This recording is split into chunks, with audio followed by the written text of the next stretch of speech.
Desain proses adalah inti dari manajemen rantai pasokan yang bertujuan untuk menciptakan sistem operasional yang responsif terhadap kebutuhan pelanggan, sekaligus memaksimalkan nilai dalam rantai pasokan. Menurut Christopher dalam bukunya tahun 2016, desain ini mencakup pengadaan bahan baku, produksi, dan distribusi untuk meningkatkan efisiensi dan fleksibilitas. Christopher menekankan 3 elemen utama: responsiveness, resilience, dan efficiency. Responsiveness adalah kemampuan rantai pasokan untuk menyesuaikan diri dengan perubahan permintaan pelanggan. Misalnya, perusahaan yang mampu mengubah jadwal produksi sesuai fluktuasi pasar. Resilience mencakup kemampuan untuk tetap beroperasi meskipun terjadi gangguan, seperti keterlambatan pemasok atau bencana alam. Efisiensi menekankan pada optimalisasi sumber daya, sehingga biaya operasional dapat diminimalkan tanpa mengorbankan kualitas produk atau layanan. Penjelasan lebih lanjut. Responsiveness adalah kemampuan sebuah sistem atau organisasi untuk bereaksi secara cepat dan tepat terhadap perubahan yang terjadi di lingkungannya, terutama perubahan permintaan pelanggan.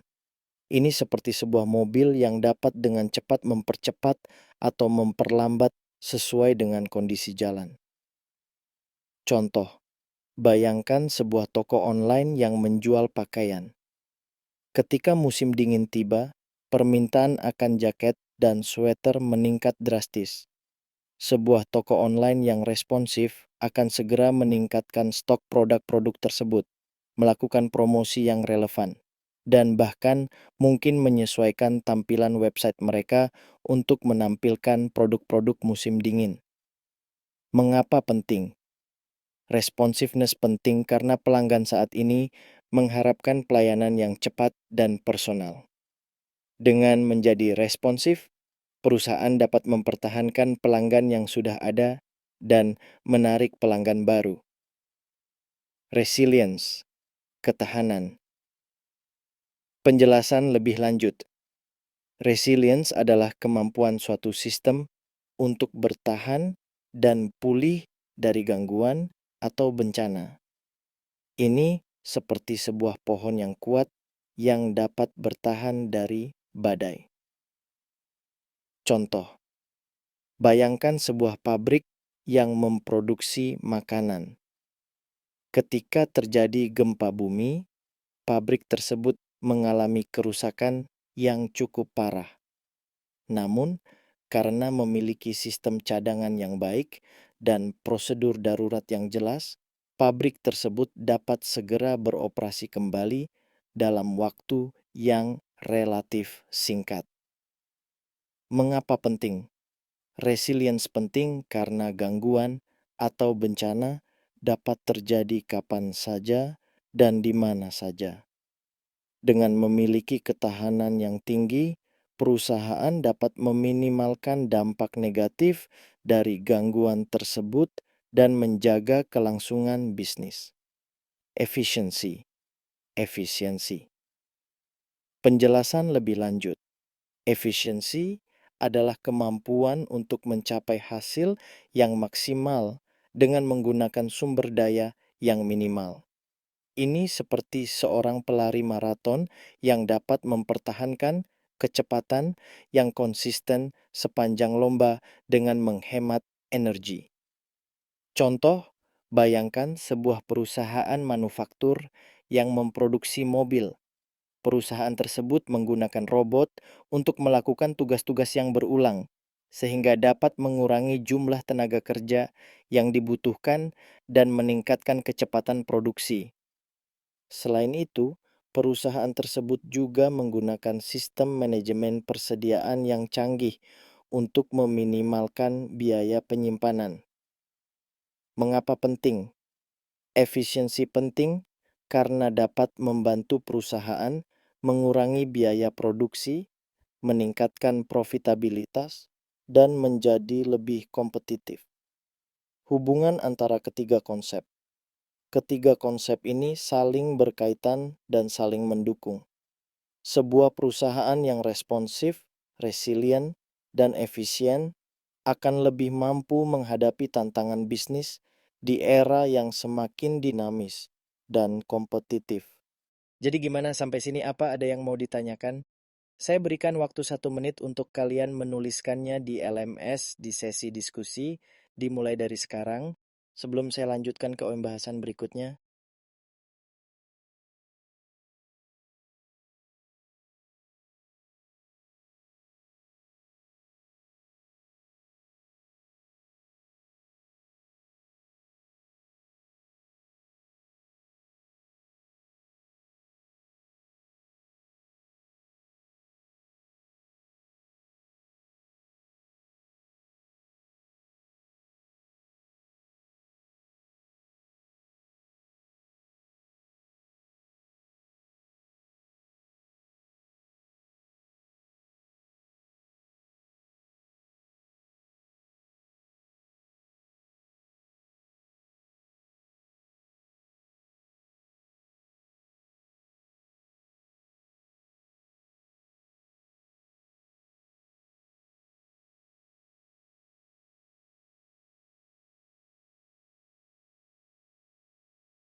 Responsiveness dan efisiensi.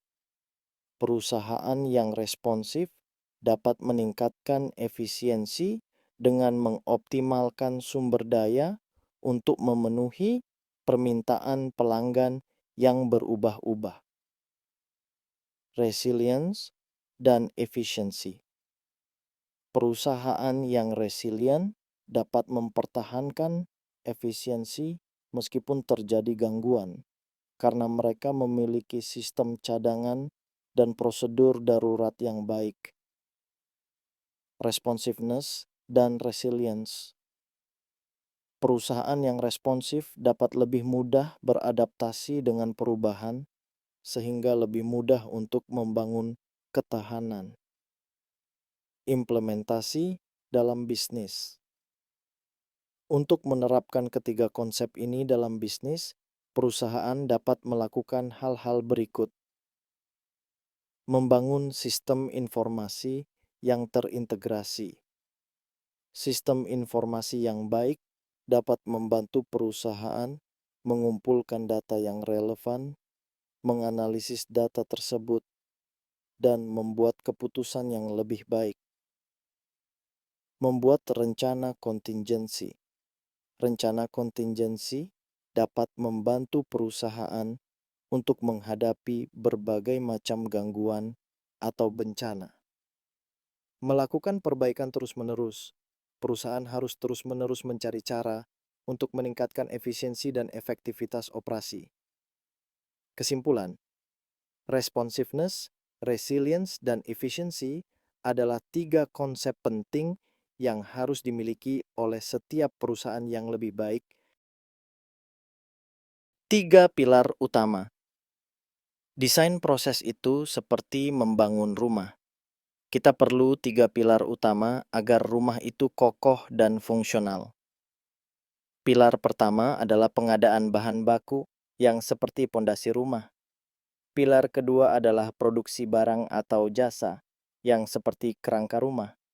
Dan pilar ketiga adalah distribusi kepada pelanggan yang seperti atap rumah yang melindungi penghuninya. Pengadaan bahan baku lebih dari sekadar harga murah. Jangan hanya fokus pada harga murah saat mencari bahan baku. Christopher bilang, kita harus pintar-pintar memilih pemasok yang bisa memberikan nilai lebih. Ini yang disebut strategic sourcing. Selain itu, kita juga harus siap menghadapi risiko, seperti keterlambatan pengiriman. Jadi, kita perlu punya rencana cadangan. Produksi barang atau jasa. Hilangkan pemborosan. Dalam produksi, kita harus selalu berusaha untuk menghilangkan pemborosan. Christopher menyebutkan 7 jenis pemborosan yang harus kita minimalisir, mulai dari produksi berlebihan sampai produk yang cacat. Dengan menerapkan konsep lean manufacturing dan menggunakan metode seperti just in time atau Kanban, kita bisa memastikan proses produksi berjalan lancar dan efisien. Distribusi kepada pelanggan. Pengalaman yang memuaskan. Agar pelanggan puas, kita harus punya sistem distribusi yang baik. Ini mencakup perencanaan rute yang cermat, pemilihan moda transportasi yang efisien, dan memastikan pengiriman sampai ke tangan pelanggan dengan cepat dan aman. Last mile delivery itu sangat penting untuk memberikan pengalaman yang menyenangkan bagi pelanggan. Distribusi kepada pelanggan akhir, jembatan menuju pelanggan. Distribusi adalah tahap akhir dalam rantai pasok yang menghubungkan produk atau jasa dengan pelanggan akhir. Tahap ini sangat krusial karena keberhasilannya akan sangat mempengaruhi kepuasan pelanggan dan citra perusahaan. Jadi gimana sampai sini, apa ada yang mau ditanyakan?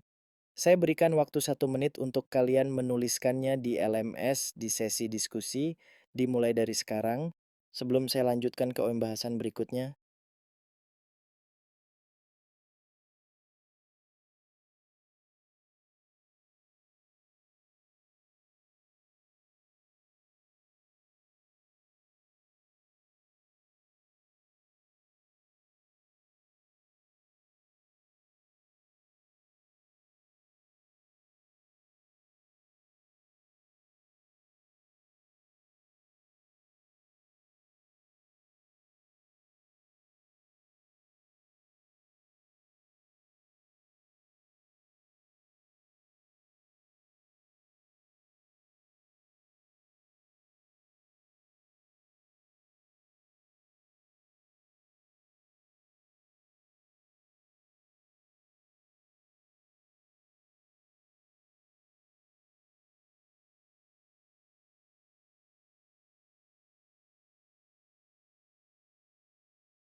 Christopher, seorang ahli dalam bidang rantai pasok, telah memberikan kerangka kerja yang komprehensif untuk mendesain sistem distribusi yang optimal.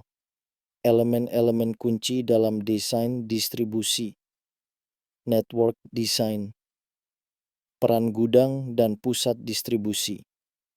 Gudang dan pusat distribusi berfungsi sebagai titik sentral untuk menyimpan, mengkonsolidasi, dan mendistribusikan produk. Lokasi yang strategis akan meminimalkan biaya transportasi dan waktu pengiriman. Faktor-faktor yang mempengaruhi desain jaringan. Permintaan pelanggan. Lokasi pusat distribusi harus mempertimbangkan kepadatan pelanggan dan pola permintaan. Biaya transportasi. Mempertimbangkan biaya transportasi dari pemasok ke pusat distribusi dan dari pusat distribusi ke pelanggan. Tingkat layanan. Waktu pengiriman yang diharapkan oleh pelanggan akan mempengaruhi desain jaringan.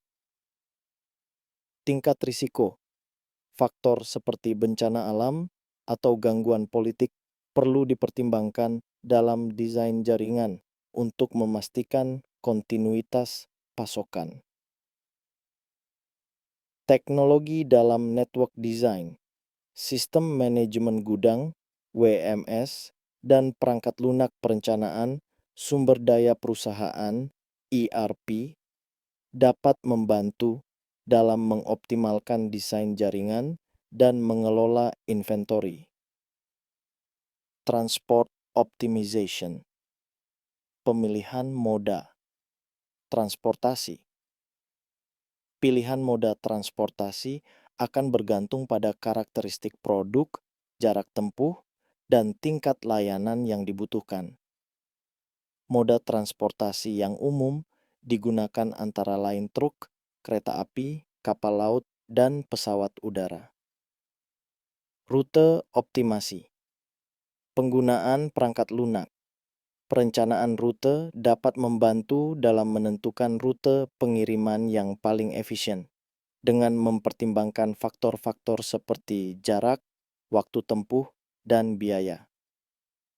Konsolidasi pengiriman menggabungkan beberapa pengiriman menjadi satu pengiriman yang lebih besar dapat mengurangi biaya transportasi. Last mile delivery. Pentingnya last mile delivery. Tahap terakhir dalam pengiriman yaitu dari pusat distribusi ke tangan pelanggan.